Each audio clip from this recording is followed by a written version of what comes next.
So any, let's say I want to, this has, let's say for example, on the 30th of December, the price of this data tiler would be, let's say, 300 rupees, just to be, it's a random amount.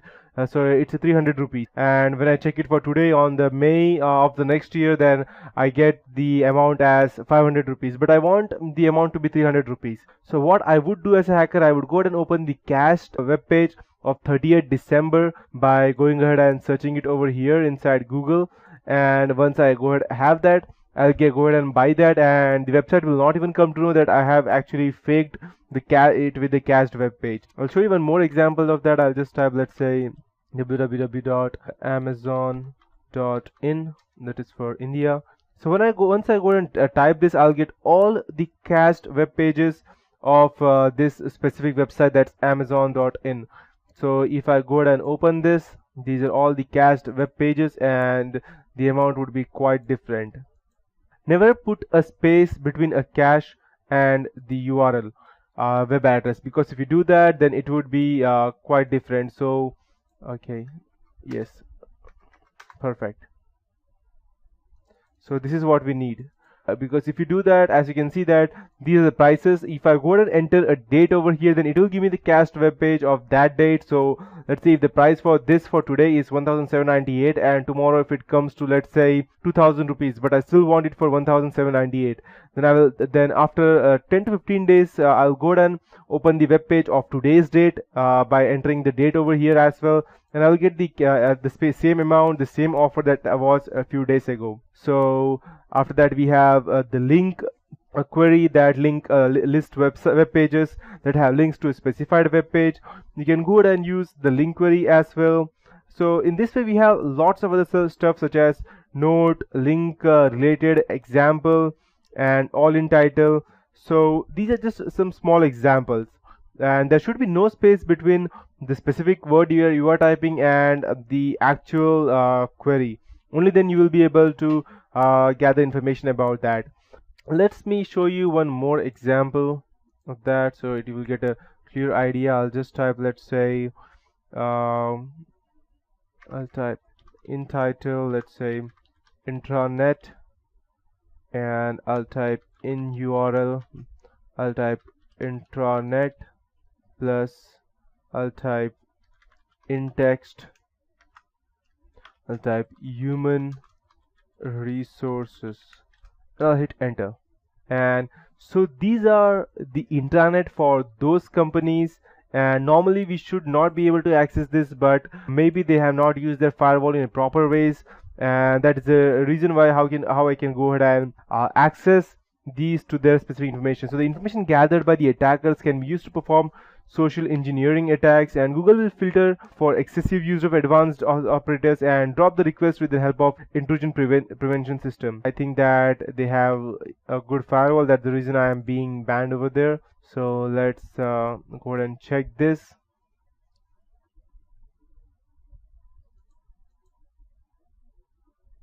Normally Google does not allow, but let's go ahead and check these web pages. If there are any faults, then if they don't have a good firewall, then we won't be able to access that. If they don't have one, then obviously they cannot go ahead and stop us.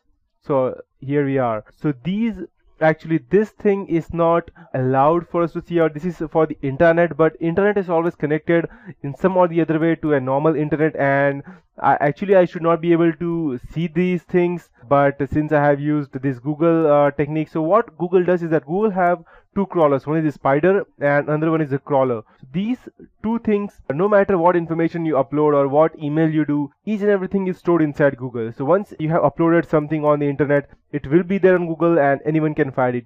It's just a matter of time that the person has to know how to go ahead and access this. So this is the normal page that which I should not be able to access, but I am able to access this because they don't have a good firewall in place. Even this one I should not be able to access this one as well, but since I am able to access, that means even these people don't have a good firewall in place, and that's why I'm able to access this. I'll show you one more stuff which is quite dangerous for normal people to go ahead and access this, but I will still show you the CVV colon, let's say I'll type in text colon CVV.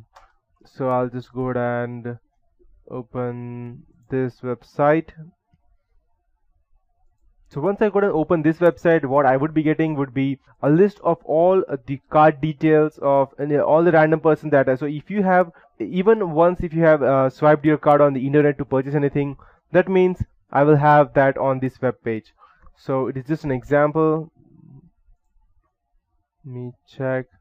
Okay, I'll just go and download this. If I'm able, if I don't have any exceptions, then I'll surely go ahead and show you. Okay, perfect. So, and when I go ahead and you can see that we have these things, but these are expired. We have the username, the MD5 hash file for the password, which if you have a good cracker such as Burp Suit or John the Ripper that we have on Kali Linux, I'll just go ahead and open it over here. I'll just go ahead and update. I forgot to upgrade it. Okay, no, fine, I won't want to upgrade it as of now. I'll just close this. So we have several MD5 cracking tools over here. As you can see that we have hash tools for the MD5 hash files, we have online attacks, and we have John the Ripper hash identifier and Hashcat. Even OPH crack is a very good one, rainbow cracking tools. So these are different things through which we can go and crack the MD5 file, and we have the email ID. So you can see how easily we can go ahead and crack this, and you can even see that this expired just 2 months back. So if I am a random black hat hacker, then I would probably check that which one is useful, and I will surely go ahead and use this for malicious purposes. Let me check if I have any active one. Feb, March, April. This expired last month. It's the American Express card, and even this expired last month. Okay, so I don't actually have any active one, and it's actually quite good that I don't have any active, let's say, any active card over here, because if one of you person watching this video is a malicious one and probably use that for illegal purpose,